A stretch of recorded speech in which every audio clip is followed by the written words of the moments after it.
Hebrews. This is Israel Wake Up. It's our Women's Advanced Bible Study Night, 23rd of October, 2025.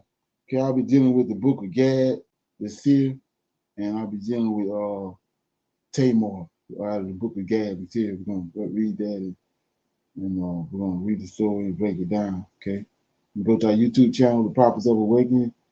Check out our video. You can go to our YouTube channel, the Israel Wake Up Call, and check out our videos. We have over 100 or so videos that you can look at, examine, and get the meat out. Okay, and our hours are every Thursday. We have our Women's Advanced Bible Study here on our sister channel, which is Israel Wake Up, at 7 to 9 p.m. Central Time. Okay, this is a non-Messianic channel. We deal with the Tanakh and the Torah.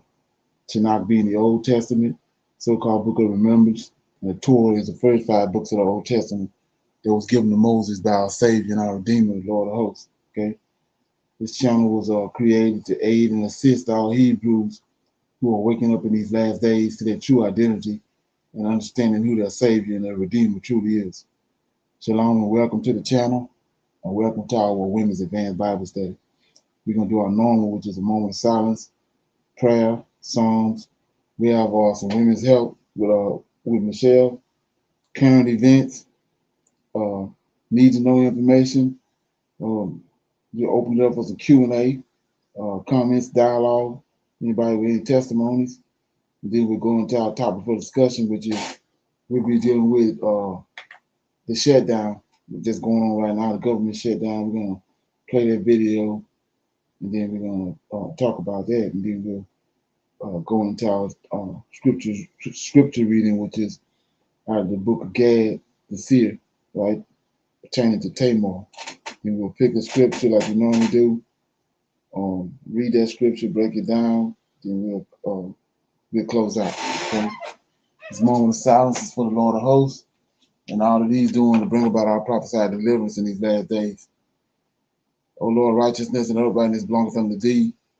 Therefore we come before thee at this hour, seeking our face, looking for righteousness and uprightness, that we may walk before thee as our servants David and Solomon and Samuel and Hezekiah did, that we may walk before thee in truth and in righteousness and in rightness of heart. Give unto us, O Lord, an understanding heart, that we may discern between good and bad. For we desire to walk after thee, O Lord, and to keep your commandments, the testimony, the statutes with all our heart and soul, to perform the words of the covenant that was written down by your prophets. O Lord, allow thy face to shine upon thy people. Hear and do, O Lord, hide not thy face from us, for we need you so very much at this hour. Peace be unto you. Okay. Read a song right quick.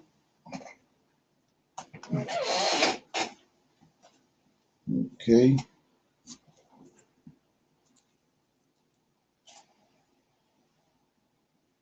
I'm going to read Psalm 66. It's the great works of God. Okay.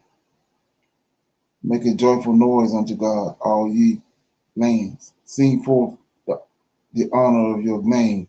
Make his praise glorious. Say unto God, how terrible art thou in thy works. And through the greatness of the power shall thine enemies submit themselves unto thee. All the earth shall worship thee, and shall sing unto thee. They shall sing to thy name, Selah. Come and see the works of God. He is terrible in his doings toward the children of men. He turned the sea into dry land. They went through the flood on foot. There did we rejoice in him. He ruled by his power forever. His eyes behold the nations. Let not the rebellious exalt themselves. Selah. O bless our God, ye people, and make the voice of his praise to be heard, which holdeth our soul in life, and suffereth not our feet to be moved. For thou, O God, hast proved us. Thou hast tried us as silver is tried. Thou broughtest us into the net. Thou laidest affliction upon our loins, and thou hast caused men to ride over our heads. We went through the fire and through the water, but thou broughtest us out into a wealthy place. I will go into the house, I will go into thy house with burnt offerings, and I will pay thee my vows, which my lips have uttered, and my mouth have spoken when I was in trouble. I will offer unto thee burnt sacrifices of fatlings with the incense of rams, and I will offer bullocks with goats. Selah, come and bear, come and hear, all ye that fear God, and I will declare what he hath done for my soul. I cried unto him with my mouth, and he was exalted with my tongue, and I exalted with my tongue. If I regard iniquity in my heart, the Lord will not hear me, but verily God hath heard me. He hath attended to the voice of my prayer. Blessed be God, which hath not turned away my prayer, nor his mercy from me. So that was Psalm 66, the great works of God. Okay. So with that being said, open it up for some women's health moment with Michelle. Yes, sir. Shalom, everyone. Please know that the information provided on this channel is intended for general knowledge only and is not a substitute for professional medical advice or treatment for any medical conditions. You should not use this information to diagnose or treat a health problem or disease without consulting a qualified healthcare provider. Tonight's discussion is on, does God desire us to be healthy? God has given us our health, among many other gifts, and God is calling us to do our best with the gift He has given us. Some of us are given near perfect health, and others have health challenges. No matter where you are, steward this gift well. The Bible has a great deal to say about healthy living and how our health can reflect God's honor. Again, all the gifts God has given us are meant to honor Him. Our lives are meant to honor and glorify God. Getting up each morning and choosing wholesome food to eat, exercising, and taking care of our mental health honors God. If we prioritize our health, we create a comfortable space for the Spirit to live and work within us. So, ladies, if we're always tired and sick, we may struggle to do the things God is calling us to do. However, if we're healthy, we have the physical energy to do the spiritual work He wants us to do. Proverbs 31 speaks of a woman who did much for her home and her community. God gave her the strength to do all of this, and He used her health as one of the means to help her serve well. Ladies, we should be respecting our bodies because they come from God. So treat them well and give thanks to God for this beautiful gift. Remember, everything we do reveals the condition of our hearts. Yes, even the things we choose to eat and drink can say a lot about how we honor God. All parts of our entire being are important. So, yes, God wants us to be healthy. Tonight, I will be reading from Psalms chapter 145, verses 1 through 7, God's unsearchable greatness. Verse 1, I will extol thee, my God, O King, and I will bless thy name forever and ever. Every day will I bless thee, and I will praise thy name forever and ever. Great is the Lord, and greatly to be praised, and his greatness is unsearchable. Verse 4, one generation shall praise thy works to another, and shall declare thy mighty acts. I will speak of the glorious honor of thy majesty and of thy wondrous works. Verse 6, and men shall speak of the might of thy terrible acts, and I will declare thy greatness. They shall abundantly utter the memory of thy great goodness, and shall sing of thy righteousness. Tonight's discussion was on, does God desire us to be healthy? And I read from Psalms chapter 145, verses 1 through 7, God's unsearchable greatness. Shalom, everyone. Okay, appreciate that. We're going to our current events. We'll play them and then we'll break them down. Okay. Venture or desire to connect with your heritage, or you want to escape politics, there's a growing interest among Americans to obtain a second passport. Did you know over 40% of wealthy Americans already hold a second passport or residency abroad? Meanwhile, the number of Black expats leaving the U.S. has jumped by more than 200% in the last decade. And yet, most of us were never told that real freedom might not come from a 9 to 5, a 700 credit score, or even owning a home, but from something much simpler, a second passport. Imagine having the legal right to live, work, and invest in 2 or more countries. Imagine being able to pick up and leave when America gets too heavy, and start fresh somewhere that sees your value before your skin color. That's not a dream, that's dual citizenship, and it's already happening. Idris Elba, Ludacris, Sierra, and Stevie Wonder have all received African passports from Ghana, Sierra Leone, and Gabon, and they're investing millions in real estate. What you want to do is save hundreds with Liberty Mutual customized Across the continent. Can I tell you something? If you're not ready to move to Africa just yet, or you're not looking for an African passport, there are actually countries outside Africa that are ready to give you theirs. And the best part, you don't have to give up your American passport because they allow dual citizenship. But here's the thing, you don't have to be a celebrity to claim your global identity. Because right now, there are entire countries quietly opening their doors to Black Americans, offering not just citizenship, but community, safety, and legacy. Stick around, because by the end of this video, you'll know exactly which countries those are, how to get in, and why more Black Americans are quietly building freedom beyond borders. Before we dive in, make sure to hit that subscribe, tap like, and share this video with someone who's ready to think bigger, because this information isn't just powerful, it's life-changing. Brazil. When most people picture Brazil, they think of samba, beaches, and carnival. But for Black Americans searching for belonging, Brazil is more than rhythm, it's homecoming. Over half of Brazil's 200 million people identify as Black or mixed race. That makes it the largest Black population outside of Africa. Here, you're not a minority, you're part of the majority. You see yourself in the faces around you, in the food, the music, the spiritual traditions. From Salvador's Afro-Brazilian heart to Rio's dynamic street energy, Black culture isn't imported, it's embedded. Legally, Brazil allows dual citizenship, and the process isn't as hard as you might think. After 4 years of legal residence, or just 1 year if you marry a Brazilian or have a child there, you can apply for citizenship without giving up your US passport. Once naturalized, you gain visa-free access to over 150 countries, including the entire EU. But what really makes Brazil special is the spirit. The deep-rooted connections to Africa through Candomblé religion, capoeira martial arts, and Yoruba traditions give it a familiar soul.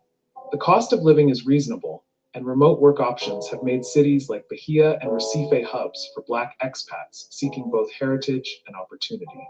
Yes, there are challenges, bureaucracy, social inequality, and language barriers, but few places allow a Black American to blend in so completely. It alive. This country is colorful, unapologetic, and filled with soul. From the Pacific coastlines of Chaco to the cobblestone streets of Cartagena. For Black Americans, Colombia doesn't just welcome you. It feels like it's been waiting for you. Here's the truth. More than 10 million Colombians identify as Afro-descendant. That's nearly 1/5 of the country. You see it in the people, the music, and even the politics. Afro-Colombian artists, teachers, and mayors are redefining what representation looks like in Latin America. When you walk the streets of Cali, often called the Black capital of Colombia, you feel a rhythm that's part Africa, part Latin America, and entirely alive. Now, legally speaking, Colombia allows dual citizenship. The process is straightforward. About 5 years of legal residence, or as little as 2 if you're married to a Colombian. The cost of living is incredibly affordable. You can live comfortably on a fraction of what you'd spend in most US cities. The healthcare system is ranked among the best in the region, and housing, food, and transportation are accessible. But what really draws people is the sense of belonging. Colombians are warm, expressive, and deeply community-oriented. For many Black expats, it's the first time they feel seen and valued without explanation. You can live near the beach, in the mountains, or in vibrant city neighborhoods, all while soaking in music, food, and history that mirror our roots. Colombia isn't perfect. No country is, but it's real, it's human, and it's where the rhythm of the diaspora still dances freely. And that's exactly. If this describes you, Okay.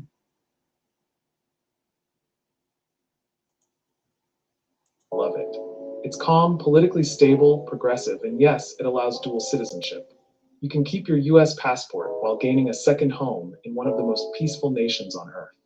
Here's the setup. Live in Uruguay legally for about 5 years, 2 if you're married to an Uruguayan, and you can apply for citizenship. There's no need to renounce anything, and the process is transparent and fair. Uruguay offers universal health care, free higher education, and one of the lowest crime rates in Latin America. It's a country that just works. Montevideo, the capital, feels like a European city that fell asleep beside the ocean. Streets are clean, people are friendly, and there's a deep sense of equality. In fact, Uruguay ranks among the top 3 most democratic nations in the Americas. For a Black American looking to build quietly and live intentionally, it's a paradise of simplicity. Okay. Any feedback on that? Thanks. Well, shalom, everyone. This is Cheryl. I see that A political and economic shockwave is Go ahead. I see that Brazil has a shorter time to become a citizen than Africa. Africa is 5 to 10 years of establishing a living quarters or living there, and Brazil is only 4 years. They also have Indians and Portuguese, and they speak more Portuguese, I believe. Right. And so their language is, I guess, to learn 3 different languages there versus in Africa to learn more of their different dialects that they have in Africa. But also I was thinking, is that would they be established, like when it says they were spread to the 4 corners of the earth or wherever the Israelites went, would we think that some Israelites landed in Brazil also? Yes. A lot of them was in Brazil. Okay. But the reason why I'm playing this video is we see what's happening here. So it comes to push, come to shove. You don't necessarily, if you have to get out of here, these are other options. And then we know eventually we're going to end up in our homeland, but these are other options. And for somebody that's, get to the point where you don't want to be anymore, or wherever you're at, pressure comes on you, so then you got options. But they've been doing this forever, dual citizenship. They've been doing it forever. That's one of the reasons why they living, the amount of money they make in a run of a year compared to the amount of money we make in a run of a year. They got all these options that they've been doing it forever. Okay. So with that being said, go to the next one. Okay. is hitting Europe. In a move that could change global energy forever, Qatar's state-owned energy giant, Qatar Energy, has issued a direct warning to the European Union. The message from CEO Saad Al-Kaabi was crystal clear. We may have to stop shipping natural gas to Europe. The reason? A brand new EU environmental law called the Corporate Sustainability Due Diligence Directive. This isn't a small rule change. This new law forces big companies to track their environmental impact all around the world. If they don't, the punishment is severe. Fines of up to 5% of their total worldwide sales. For a massive company like Qatar Energy, that could mean losing billions of dollars just for doing business in Europe. The risk is now too high, so the choice they're giving Europe is simple. Change the law, or we will stop the gas. The stakes for Europe's future have never been higher. So, why is this threat so serious? To get it, you need to see the dangerous position Europe is already in. After the war in Ukraine began, Europe had to stop relying on its biggest gas supplier, Russia. Before 2022, Russian gas pipelines supplied over 40% of Europe's total needs. That supply is now gone, leaving a huge hole in their energy supply. To survive, Europe turned to ships carrying liquefied natural gas, or LNG, and Qatar stepped up as a critical partner. Right now, Qatar supplies between 12% and 14% of all the LNG Europe uses. This Qatari gas was the key reason Europe managed to fill its gas storage tanks to 95% last winter, preventing a total energy disaster. Now, that lifeline is in direct danger. Europe's own new rule is threatening to cut off one of its most important energy sources. The irony is huge. A law. So, what exactly is in this EU law that has Qatar so ready to walk away? Let's break down the rule book. The Corporate Sustainability Due Diligence Directive, or CSDDD, was created with a noble goal to hold big corporations accountable for their environmental impact and their role in human rights issues, not just in Europe, but anywhere they operate in the world. Think of it as a mandatory global report card on ethics and ecology. It requires companies to investigate their entire supply chain, from raw materials to finished product, and fix any problems they find. But here's where it backfired for energy. For an LNG producer like Qatar, this means auditing everything from their gas fields to their shipping routes. The cost and complexity of this are enormous. And if the EU decides their report card isn't good enough, the failing grade comes with a devastating price. Fines that could reach into the billions of dollars. A law designed to clean up corporate behavior is now, ironically, threatening to derail Europe's own energy stability. Now, let's see why Qatar is so confident in calling Europe's bluff. It all comes down to a massive strategic gamble they're making.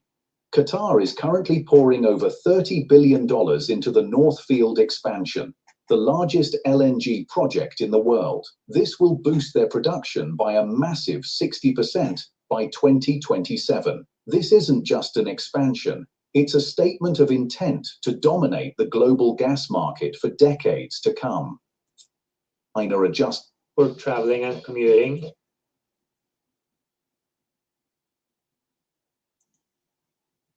This is the EU fundamentally rewriting its flagship green legislation because the economic risk became too great. It's a clear signal that when push comes to shove, energy security might trump environmental idealism, and that the world's energy suppliers have more power than Brussels anticipated.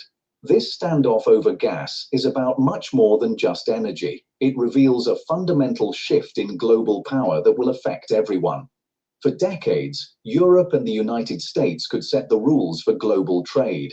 If you wanted access to their wealthy markets, you had to play by their environmental and labor standards. This gave them enormous influence over how business was done worldwide.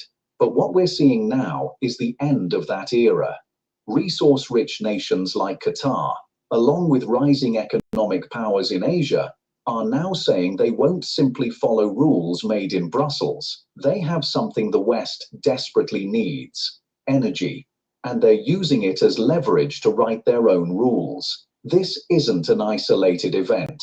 We're seeing the same pattern with other resource-rich countries. Nations in Africa and South America, rich in critical minerals needed for the green transition, are also starting to demand better terms and more local control, rather than just accepting conditions set by Western buyers. Yeah, so like I was saying, the reason I'm playing these videos is, if you're paying attention, you can see that everybody around the world, they cutting America off.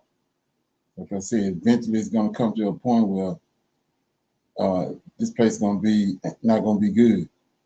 So, and that's the reason why I was playing the other video I played. But it's a perfect storm in the mix, and we can see what the creator is doing exactly what he said. This place is under judgment. It's gonna go away. So how that's gonna work, I can't really call it, but you can see all the players, how it's working. Any comments? Shalom, everyone. Being that Venezuela is the most largest place with the oil, and Trump starting the war on them, and like you said, places are pulling away from the United States, and as it dwindles down, because they're not only that the countries are pulling away. They're drying up within.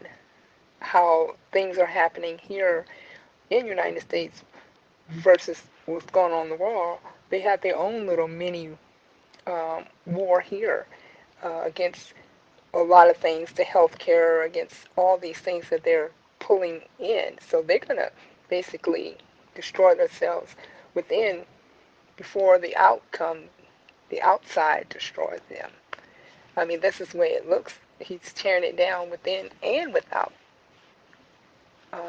So, yes, we have to look more ahead, and being that the Lord of Hosts is opening our eyes to what is happening, I feel, in my opinion, it's not only to um, see and say, I know the Lord of Hosts has me, I don't have to worry about it, but we are a witness, I feel, that we need to be an example or spread the word, because not all has come to the truth, not all has been woke.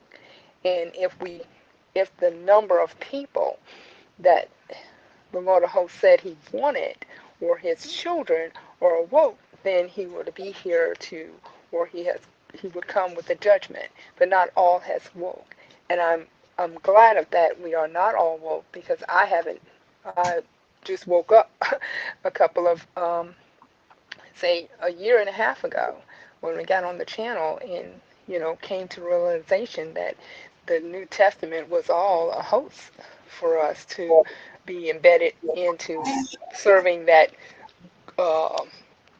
deity, that God that we should not have been serving or praising or even calling that name into fruition into our lives. So yes, it looks like it is tearing apart slowly, and that's all I have to say. Thank you. Anybody else got anything? Okay, everybody else good? Here we go. It's a meeting on the Bureau of Labor Standards reporting the U.S. economy added only 22,000 jobs in August, less than a third of the figure most analysts expected. It is the latest in a series of increasingly grim jobs reports since Trump took office. And the deeper you look, the worse it gets.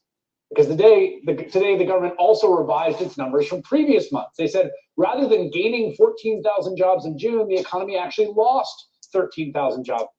Iran gets together with Saudi Arabia through China.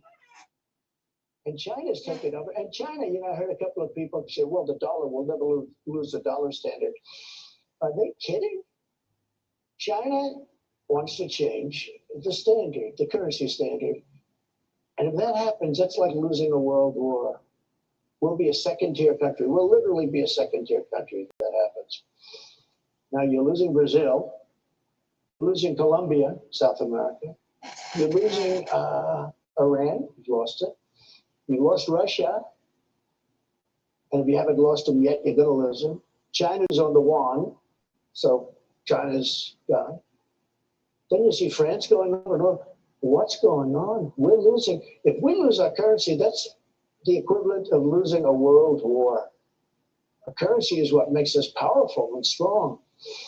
And this was unthinkable during the Trump administration. Waking up in an America where a gallon of milk costs $7, your grocery bill explodes like rent, and your dream home loses $100,000 in value overnight. Families drown in $1.1 trillion of credit card debt. Hospitals demand $10,000 before you're even treated.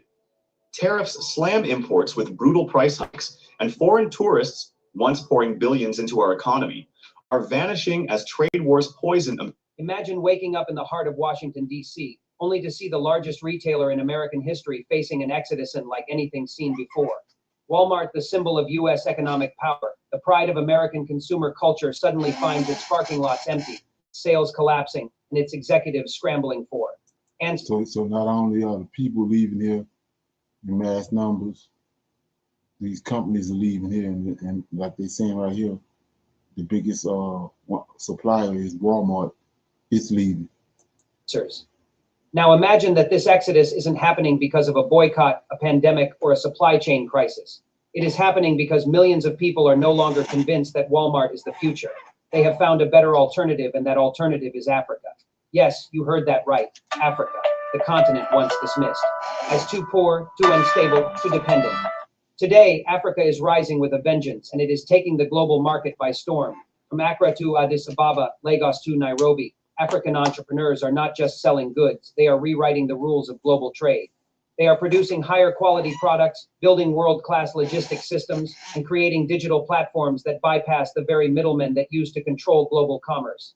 This is why millions are walking away from Walmart and other US retail giants. They are tired of inflated prices, tired of poor quality, tired of being told what they can buy and at what price. African markets, by contrast, are offering something revolutionary: direct trade, fair prices, cultural authenticity, and innovation. And consumers are voting with their wallets. This is no small shift. This is a seismic event, a once in a century realignment of global economic power. For decades, America built its wealth by controlling global supply chains. Walmart was the crown jewel of that strategy, using its massive purchasing power to dictate prices, control markets, and squeeze suppliers worldwide. But today, that model is collapsing. African nations are refusing to play the old game. They are building their own processing plants, their own distribution networks, and their own e-commerce platforms. And for the first time in history, they are keeping profits on African soil. Picture this: Ghanaian cocoa no longer shipped to Europe or America, but processed in state-of-the-art factories in Kumasi and Accra, turned into premium chocolate that sells in Dubai, Tokyo, and London, bypassing American retailers entirely. Others blame. Looking for an easier way.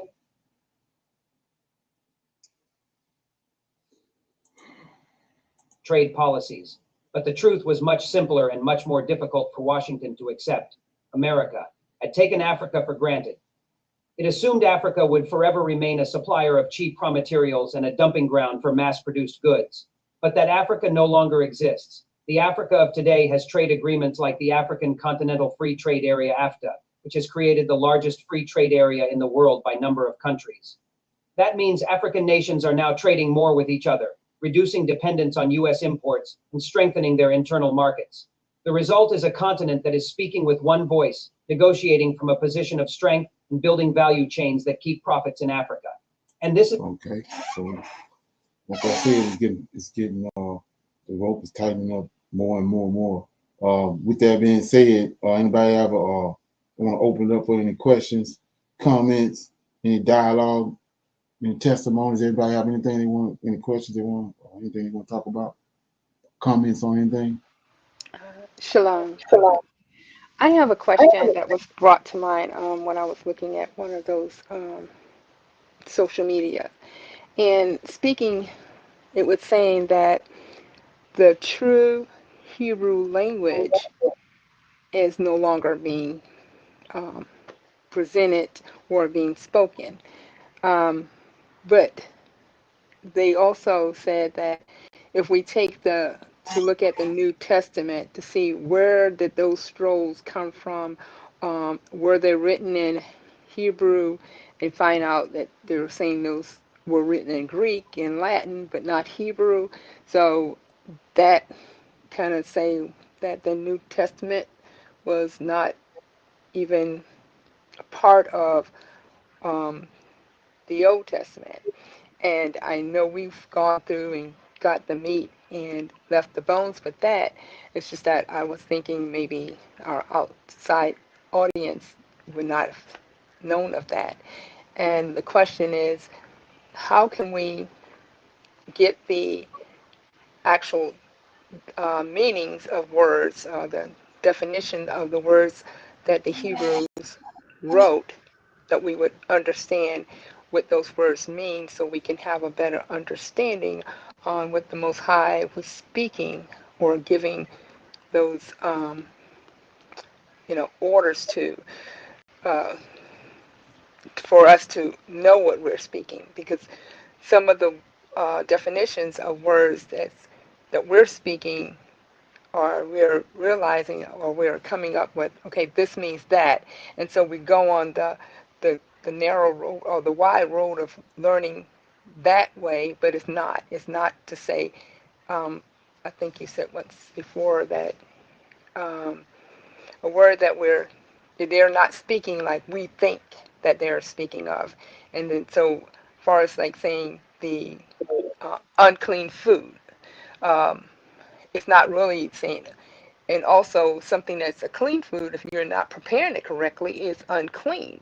So that was one of the questions. How would we differentiate which words are being, which definition of the word that we're receiving? Is it from the American um, or the early American or early um, Greek or whatever their definition of what the Lord of Hosts was saying, because they didn't translate the Hebrew writing correctly, and we're leading ourselves down a path that we are not understanding the actual meaning of the words. That's all I have. All right, so he's already promised us that in the last days he's going to pour his spirit out on us, and he's going to rightly divide what these people have done. But you have to understand, he allowed them to do what they done when they manipulated our scriptures. Like I said, he hid his face from us, and that's how he hid his face. He had the temple tore down, had us ran out of the land, and scattered everywhere. And not only were we scattered, our books were scattered, and the language was taken away. So he promised us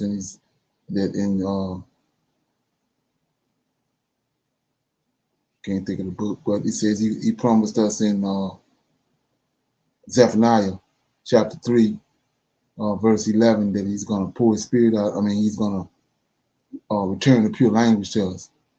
That haven't happened yet.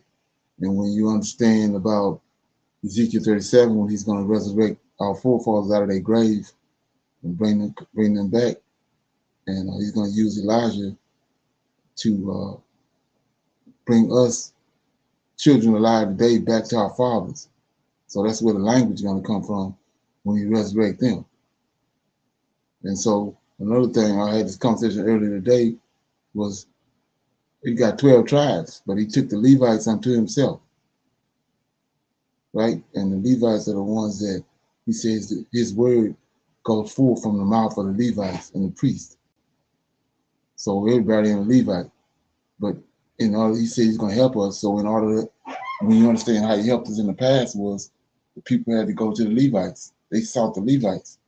When it says they inquired of the Lord, they had to go to the priests and the Levites to inquire of the Lord. It's the same thing now.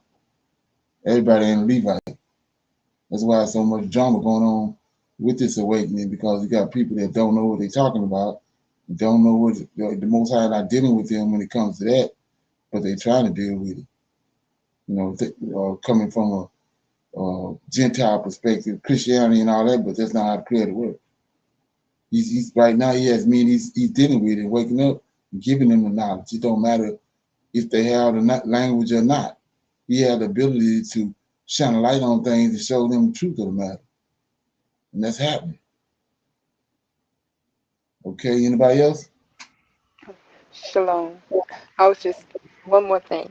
So the ones if they're being led in a wrong direction by someone, like say a bishop or pope or preacher or whatever they call themselves doing, spreading the gospel, with that person that's listening to them, would they be accountable for that, or would the person who's spreading it, like they did back when they were giving the Israelites the wrong direction, they got those priests, they were taken down? Would that be the same that what's going on now, that they're, like say, brainwashing or leading them the wrong way? With those people who are deliberately doing it, would they go down, or the people who's receiving it also will go? Will be, being that they're led astray from what's true of the Most High words. Right. Yeah, he promised that he's gonna do.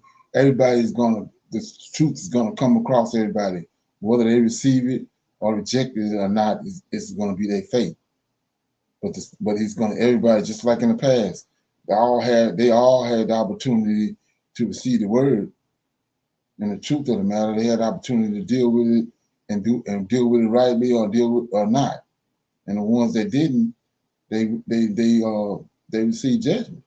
Same thing is happening now.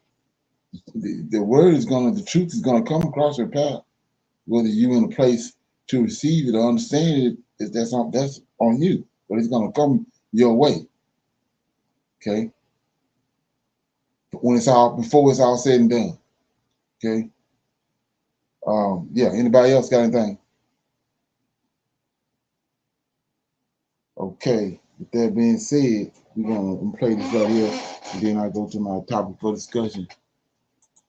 The moment that we So this is pretty interesting. find ourselves in American history, basic freedoms, long since assumed as givens, are suddenly under assault. Goes back to the heart of what tomorrow's about. It goes back to the heart of the points I raised with George, that Donald Trump and this administration has gotten to the point where nothing matters. It's scorched earth. And very much to your point, Ezra, if whether you're in the Department of Justice or whether you are a member of Congress, whether you are a state rep, a governor, if you do not align yourself with what we want and what we're doing, you're on the list, you're next. Antifa causes tremendous incitement, and the things they say and the things they do are horrible. Malcolm, I can tell you there is nothing organized about the Democratic Party or any liberal I know, but apparently we're an organized terrorist group now. Beyond the jokes, this is really dangerous rhetoric, right? It absolutely is. And I wrote some tweets and comments, and I actually have a Substack coming out about this.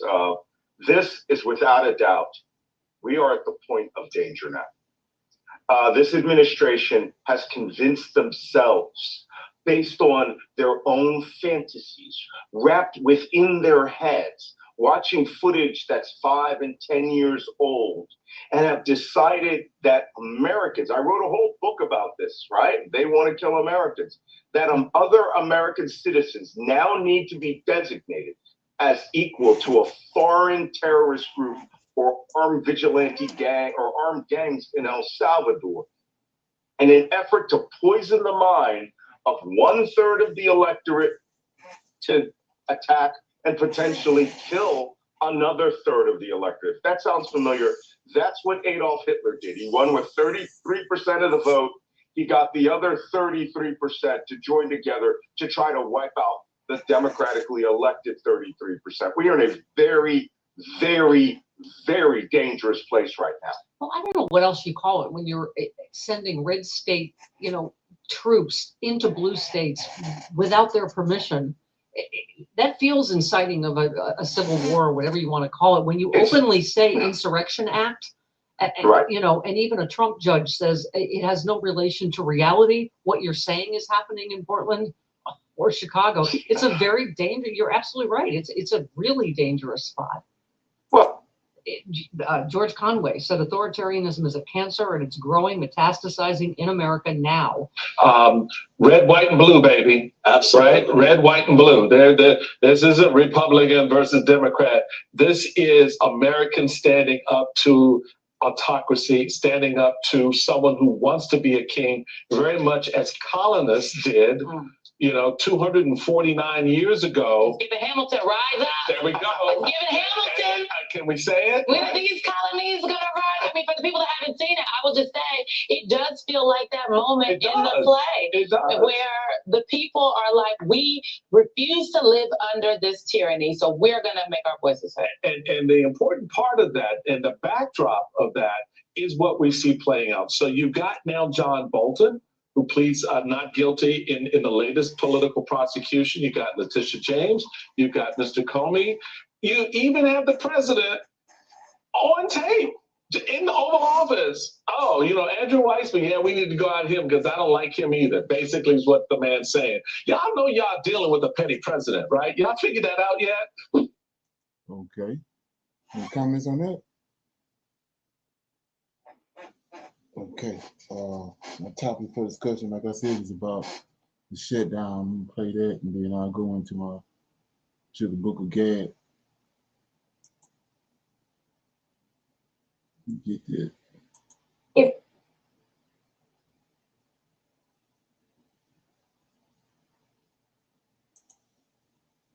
I hate to say it, but millions and millions of Americans are about to feel the pain for many different reasons. One of which is because the federal government remains to be shut down. So certain programs like SNAP benefits are in question. Military pay may not happen come November 1st. Federal employees who are expecting a check this Friday are not going to get it. Millions of people are going to struggle. Our economy is hurting, and yet we have no way forward. Right now, we are currently on day 22, which means we have been shut down for 21 days and 15 hours as of making this video. Yeah, it's concerning. But I want to show you something. Listen to what President Trump had to say. I would like to meet with both of them, but I set one little caveat. I will only meet if they let the country open. Simple enough. President Trump has made it very clear he will only meet with Democrats and negotiate their Obamacare subsidies if they reopen the federal government. That's it. And you know why? Because President Trump wants to ensure that our military personnel receives their paychecks come November 1st.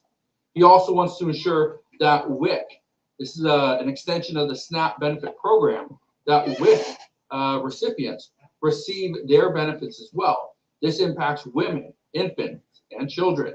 But also, he wants to ensure that SNAP benefits go out to the millions of Americans that are currently receiving benefits. Over 40 million Americans rely on this. If they don't receive their SNAP benefits, they cannot afford food. This would be devastating come November 1st. I want to play a little bit more of this clip. Listen to this. CBS News correspondent Natalie Brand is at the White House with more for us this morning. Good morning, Natalie. I wonder what the president gains by taking this position, because many federal workers are stretching their dollars right now, bracing for no paycheck this Friday. That's right, Errol, but both sides really think that they are winning in terms of messaging regarding this shutdown. Both sides so dug in. That's why, there's really no clear indicator of when this is going to end. I do want to point out one thing, though. There is no clear indicator of when things are going to end, but according to many reports and according to a few insiders that I know, they say that neither Republicans nor Democrats want this to extend past November 1st because of all the issues that we are going to face as a result. Again, has to do with military pay, has to do with federal employees. They're going to be going on several weeks with no pay. This is why we're seeing airports are delaying flights, because there's less TSA agents. The air traffic controllers, they're calling in sick. Just think what would happen if you worked for an entire month and you didn't get paid. Yeah, you'd probably call in sick. But guess what? Now, federal agencies are telling employees, sorry, you can't call in sick today. We need you. Because that's what people are doing. Getting more expensive, right? Luxury goods, watches, phones, shoes, clothing, it's going up. Here's the thing. We can control a little bit of what we're charging. So and again, this is the big question, should Republicans come out and say, we are going to give you some subsidies, but we're also going to ask that these healthcare providers aren't charging us an arm and a leg. We're not getting hit with all these additional fees, right? These additional hidden costs. That's what some are questioning right now. But yet many of which are being asked to show up and go to work. The morale already in some of these federal agencies is extremely low, where people are being called into work, yet they know they're not receiving a paycheck. And for a lot of them, they're going to get a paycheck after, but again, they need the money now. Okay. Anybody got any feedback on the shutdown? Got any comments or what you think about it? Shalom. What I think about it is that they're blaming each other. He said they don't want to, Republicans don't want to come to a settle on the health care. They have no backup plan if they, take down that health care that they don't. What's their backup plan? What is the plan? They don't want to go with certain things that's already in place. So what they're going to replace it for? They have no backup plan. So why are they stopping them from voting on whatever it is to vote on when they have no backup plan? They don't even have a health care plan because that same health care plan has been changed, just a name. They're naming it Obamacare, but it's not called Obamacare. They said Affordable Care Act. Now, all they're saying now is Obamacare, but it's called the Affordable Care Act. They have nothing else to place, and then that's what holding up all of this, the shutdown. It's because of healthcare. And then when they say that he would open it up, if they open it up, if they come back to work, he would talk to them about the health care. Talk now. Why wait? And if they do what they say, far as the government funds for food and how they're holding back on the health care, those entities, food grocery stores, are going to lose out so much money because they're depending on those people who are under the government funding for food. They're in those hospitals and the doctor's office. They're depending on those people who's under the care for Medicaid, Medicare. They're depending on them. So the more delay, they're crushing. It's like cutting off your nose to spite your face because that's what they're doing. And if it was just that simple, I would speak to them after they open it up. That's like holding a, I would say holding a weapon to someone's face, saying, if you don't, okay, I'll move the weapon if you do this. Come on. That sounds so crazy to me. But that's just my opinion. Okay. Anybody Shalom. else? Yes, sir. Shalom.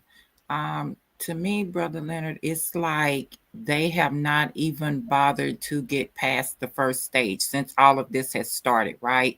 It's just putting the blame back on each other, right? So the ones that are not furloughed, there has been thousands fired, 1,000 federal workers, shall I say, that has been fired, right? So you got people that have just say mortgage, car payments, and so forth, right? That's gonna be losing a lot. While Trump is over in Asia and everywhere else while this is going on, plus tearing down part of the White House, it just seems like this is not really a major, issue for him. Oh no, he's using it as a means to manipulate the people and to get what he wants. That's the way I see it. Oh yeah. Anybody else? Okay, yeah. So I was dealing with Tuesday on non-Messianic Conversations. I was dealing with the book of Gad the Seer, right? So this book has it's one of the books that they've taken out of the scriptures. But when you understand who Gad is one of the seers that was around David. And so when you understand who David is the Messiah. Like I said, when these people got hold of our records, it kind of was alluded to earlier about the New Testament and not being written in Hebrew, which it wasn't. The New Testament was written in Greek. It came about in Greek because the Greeks and the Romans are the ones that concocted it. And then when they came on the scene during the time of Alexandria, Bartholomew took over the Egyptian Empire he sent for 70 scribes, Edomite scribes, and brought them to Alexandria, Egypt, and they wrote the Tanakh, the Old Testament. They rewrote it into Greek. But and once they did that, they had access to the understanding in the scriptures, and that's how the New Testament came into existence, because once they translated it into Greek, they was able to study it. And then from there, like I said, JC was conceived. They used the Greek methods like typology, numerology, and all this stuff, and that's how he was manifested. You know, and once if you hang around, you all those, go to my channel, Hebrew Israelites, to my videos, you'll find out that these people are, they plugged him into the Old Testament after they created him at the Council of Nicaea. But the only reason this character JC came into existence was because they got hold of our records. And like I said, they first had to convert our records from Hebrew to Greek. And once they did that, you got the Septuagint, then they was able to go into study our book, and that's how the New Testament came. The New Testament never was written in Hebrew because it didn't originate in Hebrew. It's a Greek ideal, a Greek concoction. So you have to understand that. So anyway, so when they did that, once they concocted JC, they had to go back. They had to set a narrative, and whatever books that didn't go along with that narrative was taken out. And this book of Joshua was one of the books that was taken out. I mean, this book of Gad the seer. So it was 3 prophets or seers around David. It was Gad the seer, and then it was Nathan the prophet, and Samuel the prophet. They was around David, and those books were pretty much they were tampered with, and then especially Gad, when you understand Gad's role in our scriptures. Gad was there from the beginning with David, before he became the king. Gad gives you the information on who David was from the beginning. And so when you have access to that information and you're thinking like a Hebrew, a lot of dots get connected. You know what I'm saying? But if you don't understand that, you're gonna like most of these people are doing. They've been brainwashed to believe that they not to deal with the book of Enoch, which is a golden nugget, and the Jubilees, not to deal with that, not to deal with Jasher, and not to deal with the book of Gad, because they're saying that these books they've been tampered with. When they don't understand that the whole concept of the New Testament and JC that you're dealing with been tampered with. Okay? So, have anybody heard of the book of Gad? Or they've heard of the prophet, the seer Gad? Anybody familiar with him? Shalom. I've heard of Gad, and but I didn't know. And so when I was presented with that, I looked up the seer, and the seer is a person who sees. Seer is one who sees with spiritual eyes. Right. He perceives the meaning of that which seems obscure to others. Therefore, he is an interpreter and a clarifier of internal truth. He foresees the future from the past and the present. That's what says in the book definition of a seer, who it is. So Gad is a seer. Right. Basically, a prophet. Yes, sir. Right. Prophet is the same thing. It's just that the prophets came along after Israel became a nation, but they had seers before they became a nation. But my point is this: the question came up earlier. about the pure language and all that, and how to rightly divide it. So right here, understanding this, wouldn't if the Most High can bring forth seers and deal with them and bring forth information, can he not do that now? Damn, whether you got the language or not, can he not inspire and pour his spirit out on certain men to and show them the truth? Yes, sir. He sure can. Yes, That's sir. why a lot of people. That's why a lot of people getting discombobulated at. They're not understanding that the Most High got the ability, like he said, he told us, he prophesied, he's gonna pour his spirit out on us. It don't matter whether you reading English or whatever you reading. He has the ability through his Hebrews, to his Israelites, to bring forth the truth. Bring the truth from the dust and bring it up to the light. And that's what he's doing. And then we've already understood that he told us that he done away with the language. So whatever they is they reading, if they call it Hebrew, it ain't Hebrew, because he's done away with the language. He's gonna bring that back. And like I said, when you understand how he's gonna do it, he's gonna resurrect our forefathers. They speak the language. Isaiah 66. He says he's gonna resurrect them, and you're gonna rejoice with the breast of their constellation. So what's the constellation? All the prophets and the seers and everybody we talking about. You're gonna resurrect all them. They weren't speaking Chinese. They speaking the pure language. That's how it's gonna be brought back to us. Okay. Any comments on that? Anybody got any comments before we get started? Shalom. Yes, sir. So the Lord of hosts will give us discernment, far as there's false preachers and teachers out there. So when we hear that, we will get that understanding that we will recognize, our spirit will recognize they're not saying the truthful thing, because as we're getting to know the Lord of hosts, putting the meat in us, the foundation. we will. The foundation. Yeah. They can't, whatever they say, it don't add up with the foundation that you know is sure. It ain't. It's like water on a duck bag. So yes, sir. We're dealing with wicked. You also got to understand you're dealing with wicked ass spirits too.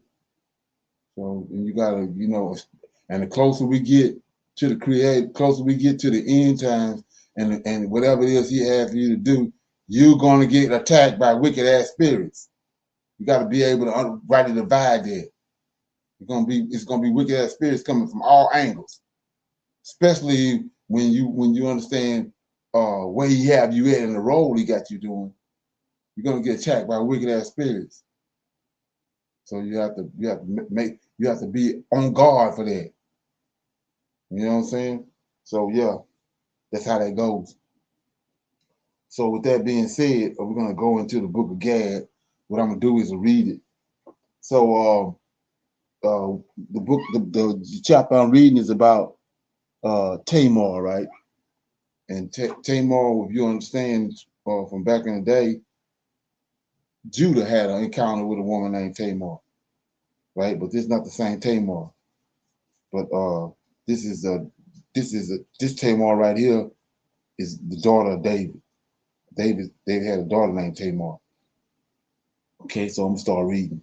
It says Solomon was able to strengthen his kingdom because the Lord his God was with him and greatly magnified him. Later, David's daughter Tamar, sister of Absalom, fled to the house of the king of Geshur, and she spent a year and 8 months in her mother's home, which is in the king's palace.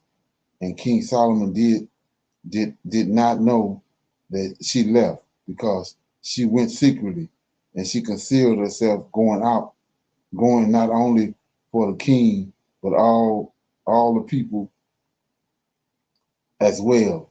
And King Solomon said, I shall pay a reward of royal clothes plus 50 shekels of gold, and whosoever findeth Tamar, the sister of my father, and bring her to me.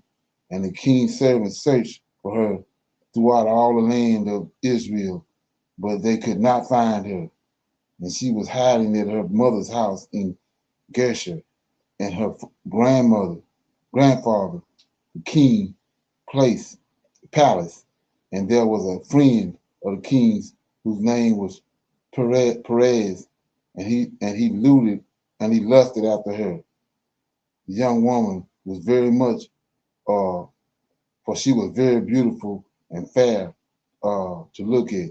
So look at this. I want you to write and divide this. So she's with Solomon, right? So where hell else she want to be at? The Most High with Solomon. But look what she did. It says, and he lusted after the young woman, very much so, right? You go to demons. And she was very beautiful and fair to look upon. And in those days, the king of Geshur went to see King Solomon, and all the kings of the land are required to do so. And King Solomon asked him, saying, is it well with you?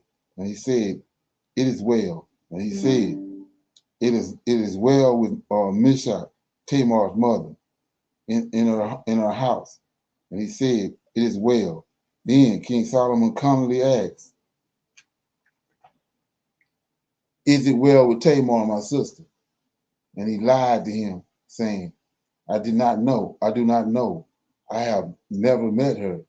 And it came to pass when King Geshur was in Jerusalem, his friend Persia, check it out. You go to Demon. His friend Persia came to Tamar's room, saying to her, lie with me. Take in mind, she done left from Solomon. Lie with me.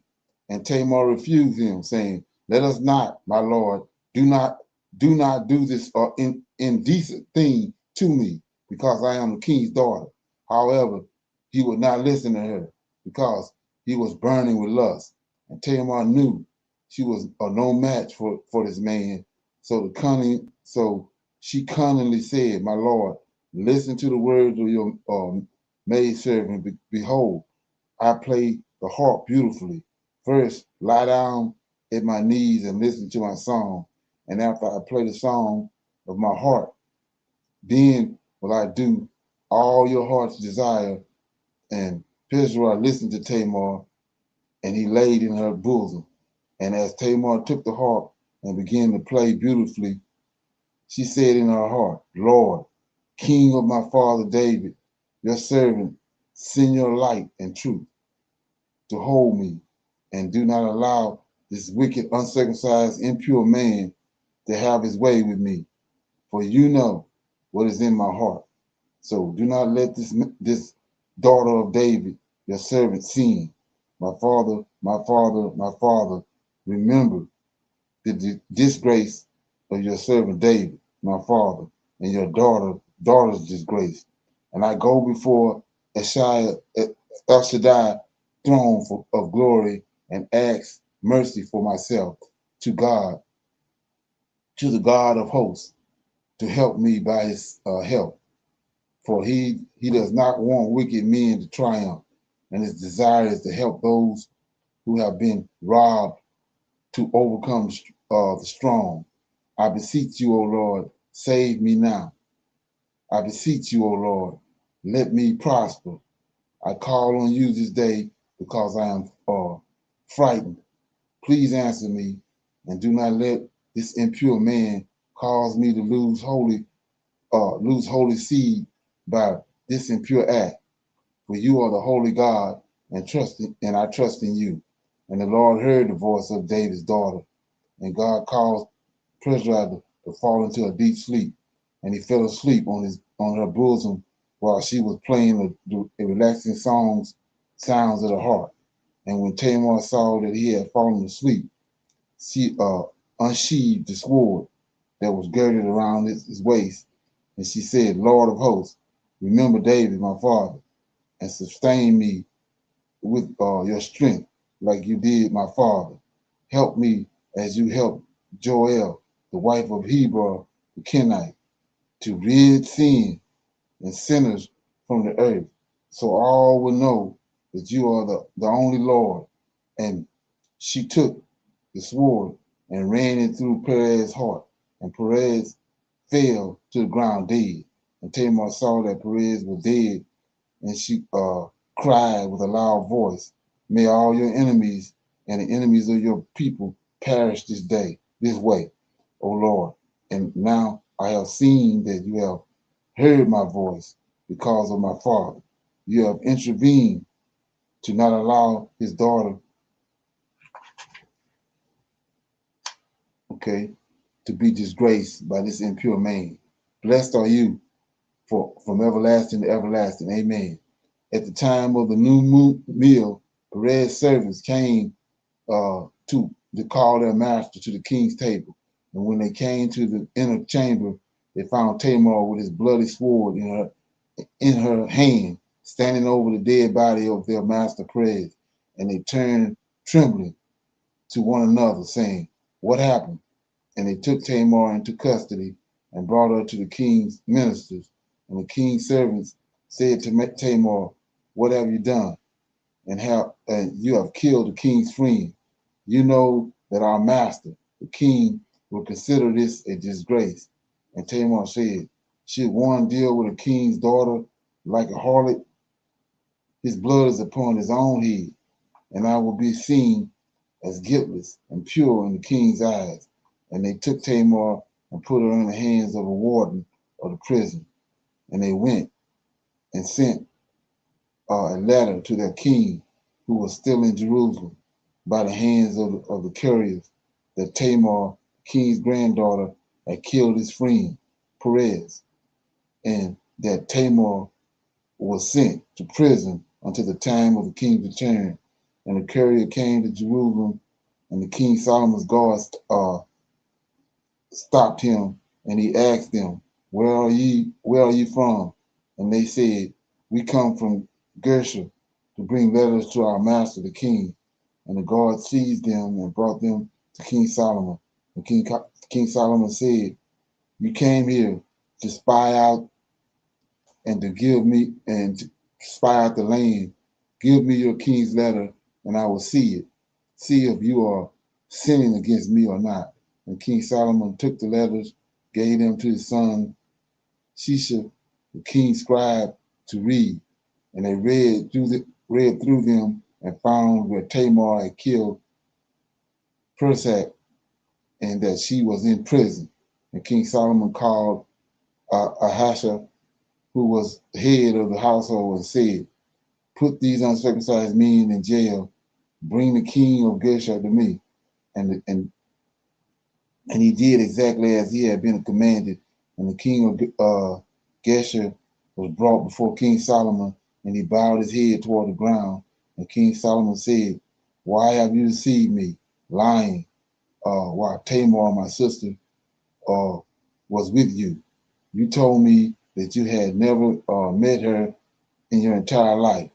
As the Lord lives, who has redeemed David, my father, out of all evil, this very day you will die."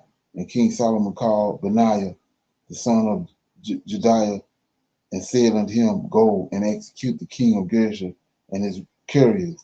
And he executed them, and they all died, because they had lied to the king Solomon. And they buried them in a cave right before the fish gate. This is why the name of the cave right before the fish gate is called the gate of the uncircumcised ones unto this day.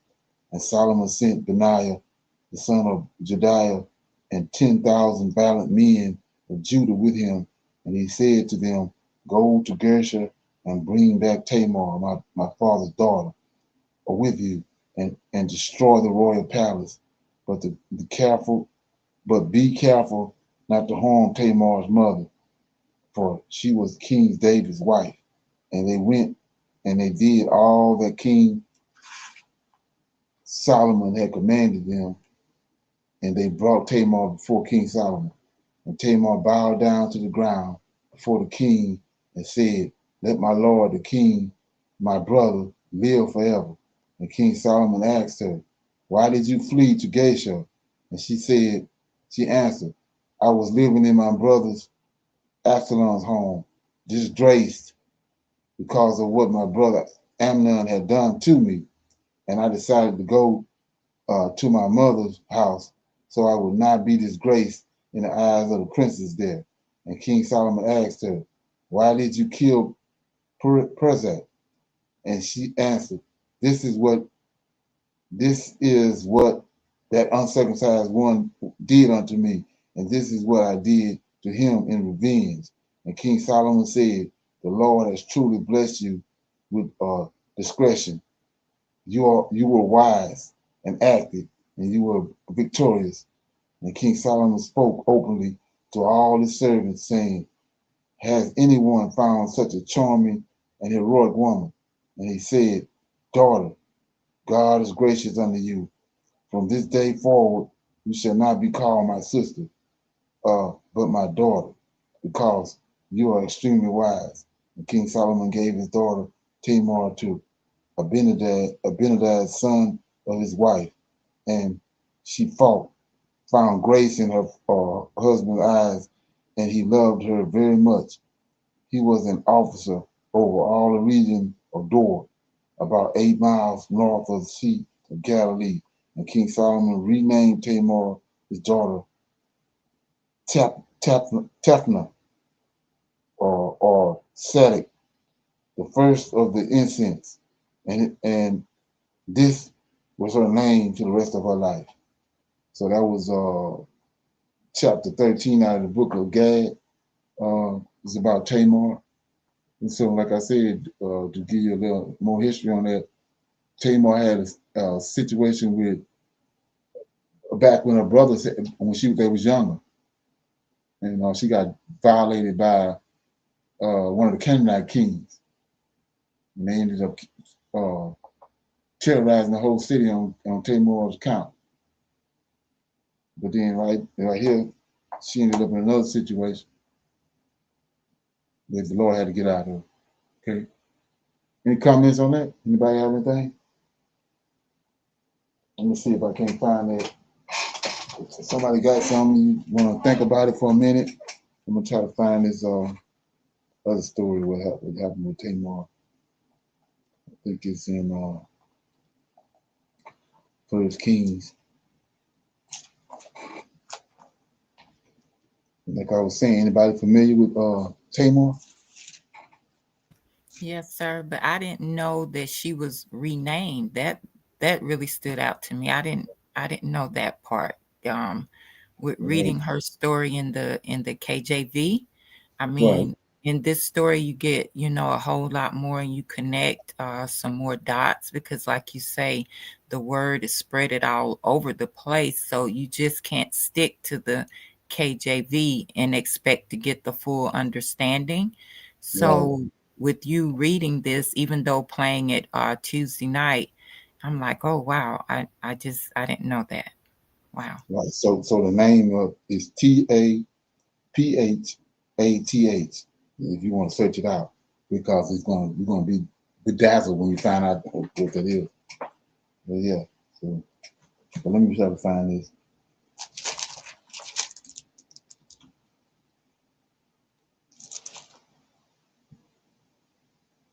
Okay, I think it's in Second Samuel, David makes.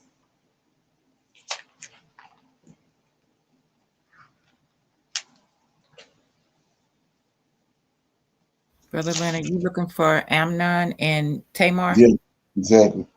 2 Samuel chapter 13, sir. Okay, yeah. So right here, this is the same thing that happened with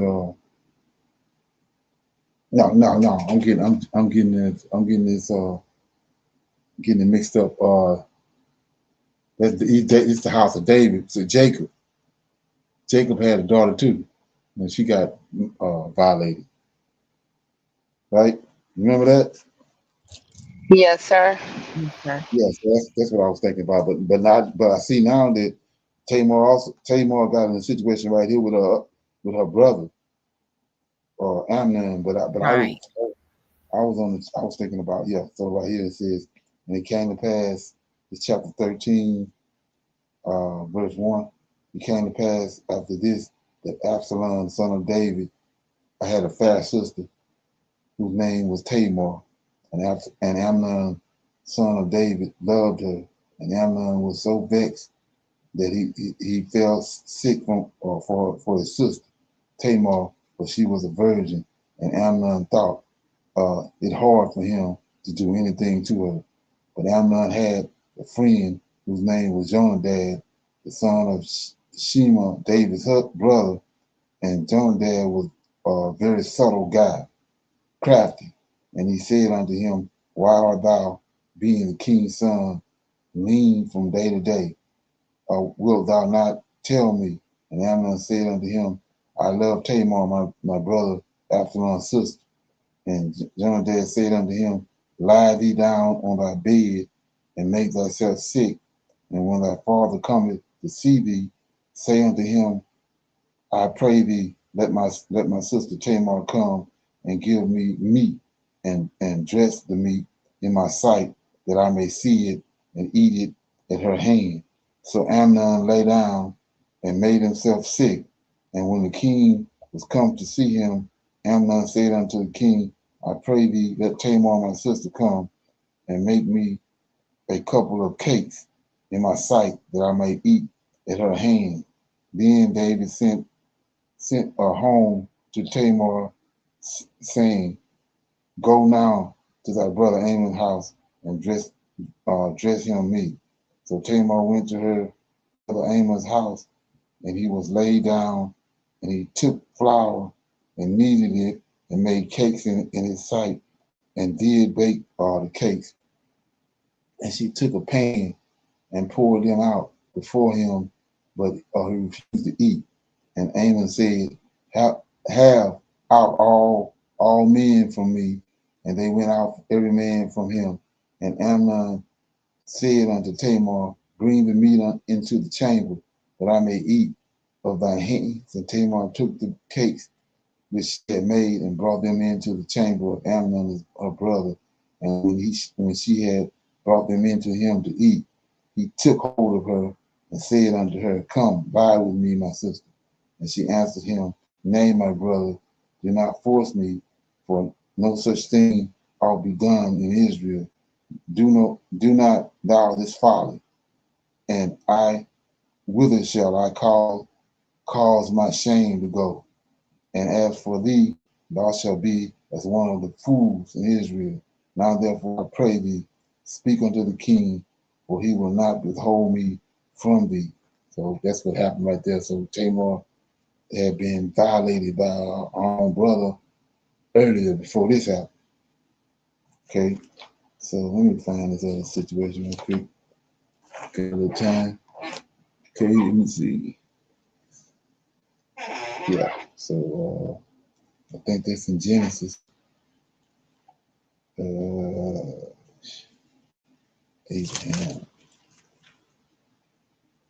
Okay.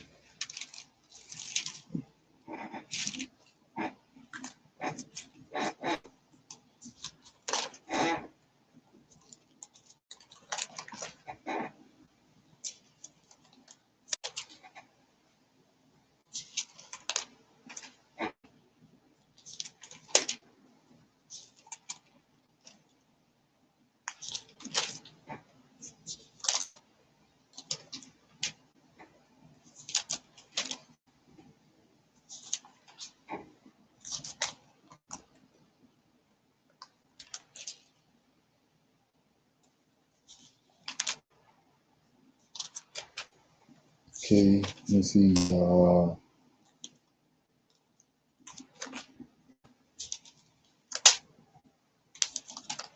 Are you speaking of wife of that Tamar? The wife of who? In Genesis 38? 38. No, that's Judah. Not that one. Okay. Not that Tamar. Who you looking for, Brother Leonard? I'm looking for when Jacob's daughter. Jacob had a daughter, Dinah. Oh, okay. Yeah, that's I'm thinking it's in Genesis, ain't it? Let me get it right quick. I think it's around 30 something. Right to Isaac. Rebecca chosen the wife.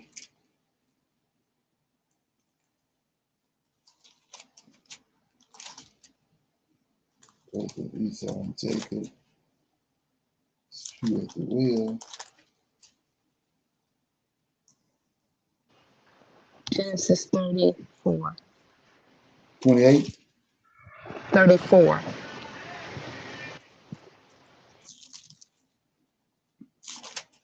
Okay. Dina defiled in Genesis 34, sir. Okay, yeah. So it says in chapter 34, verse 1, Dinah, the daughter of Leah, which she bore unto Jacob, went out to see the daughters of the land. And when Shimon, the son of Hamor, the Hivite, prince of the country, saw her, he took her and lied with her and defiled her. So, yeah, so that's what I was talking about. I was getting that mixed up with what had happened to Tamar, earlier in her life. Yeah, so that's two different situations. You got Dinah, and then you got Tamar had this, and it's not in the script. It's not in the Old Testament. In the King James, what happened to her the second time, because they took the book of Gad out. So yeah.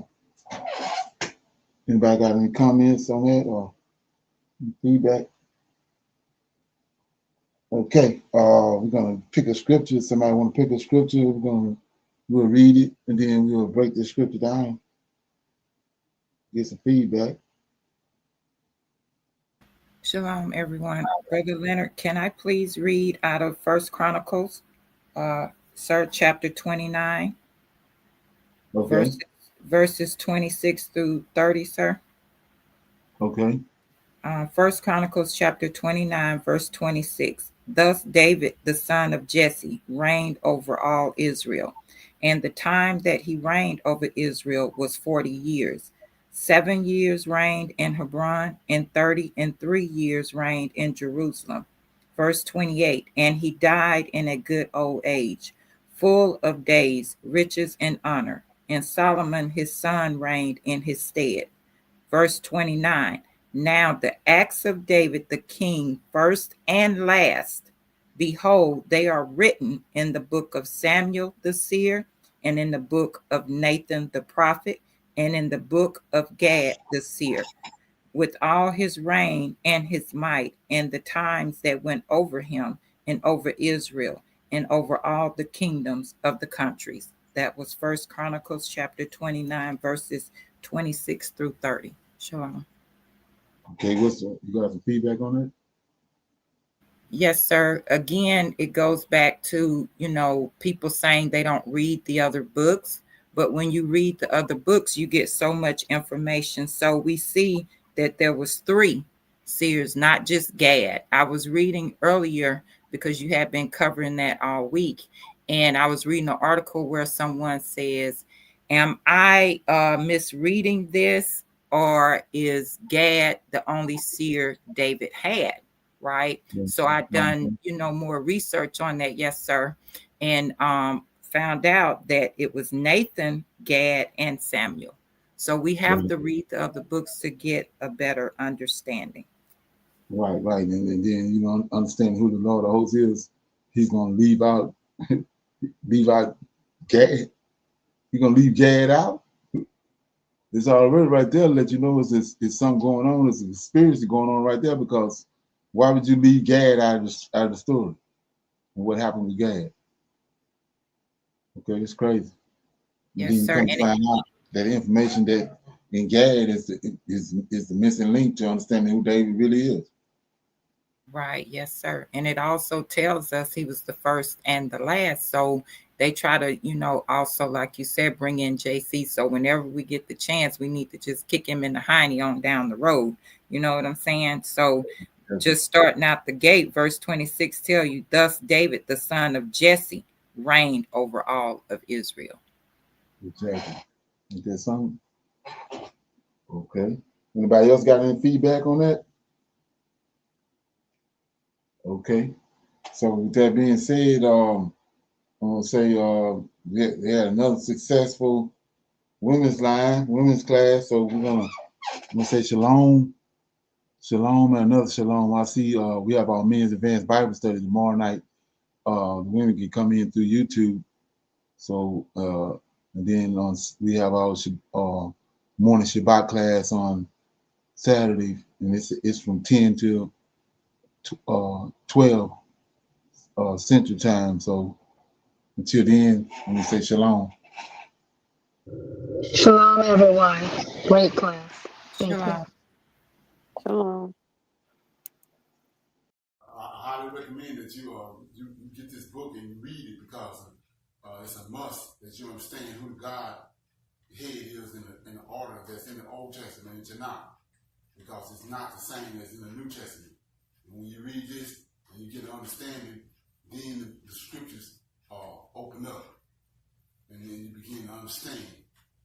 So I highly recommend that you get this book. It's the Elohim of Israel, and it's a breakdown on the word Elohim and who the God of Israel is and the Godhead.